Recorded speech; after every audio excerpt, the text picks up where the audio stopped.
Chers adhérents, quelques mots pour cette rentrée des derniers mois 2020, en espérant que vous ayez pu prendre quelques semaines de vacances après ce premier semestre particulièrement difficile. Notre analyse de la situation aujourd'hui est claire. Nous sommes face à des mois qui vont être très compliqués et toutes les mesures de soutien de l'économie française, qu'elles soient à travers des plans de relance, des soutiens à la consommation, et qui est en faveur de nos clients, nous bénéficiera, car c'est notre sujet numéro 1, la santé financière de nos clients, et nous sommes sans aucune ambiguïté un soutien de l'ensemble de ces démarches. Mais nous ne voulons pas être le laissé-pour-compte de ces sujets, et nous avons quelques points importants de vigilance. Le premier, la transition énergétique. Nous sommes en faveur de la transition énergétique. Nous n'arrêtons pas de répéter que l'ensemble des professionnels du transport et de la logistique sont en faveur de cette évolution, mais qu'elle doit être structurée et organisée pour tenir les objectifs en 2040, car rien ne serait pire que des initiatives intempestives et court-termistes qui en fait auraient comme résultat final qu'une déstructuration du secteur.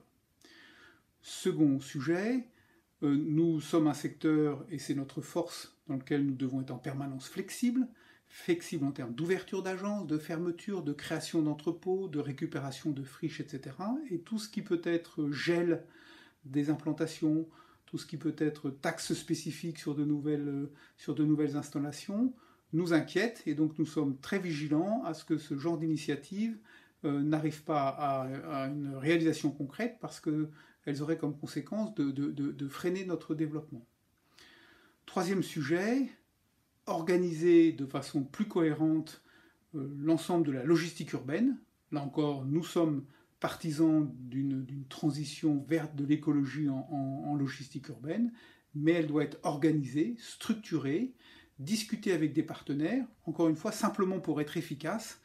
Et nous souhaitons pouvoir bâtir avec les différentes collectivités une méthodologie qui permet, encore une fois, d'atteindre le résultat qu'ils souhaitent, tout en permettant aux professionnels que nous sommes d'avancer de façon organisée. Et enfin, un dernier sujet que vous connaissez bien, la fiscalité du gasoil. Elle ne doit pas être l'élément fiscal qui permet de boucler des budgets.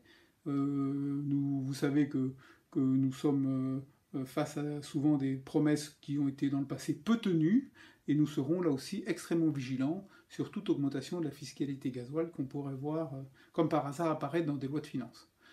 Voilà, en contrepartie, notre secteur doit jouer un rôle clair de création d'emplois, la formation, l'apprentissage, l'ensemble des éléments qui nous permettent d'intégrer des jeunes dans notre secteur. Nous allons y retravailler, nous allons y mettre le paquet, car nous pensons que notre secteur est un secteur citoyen et que nous devons apporter notre concours au redressement de l'économie. Merci à vous, bon dernier mois 2020 et à bientôt, merci.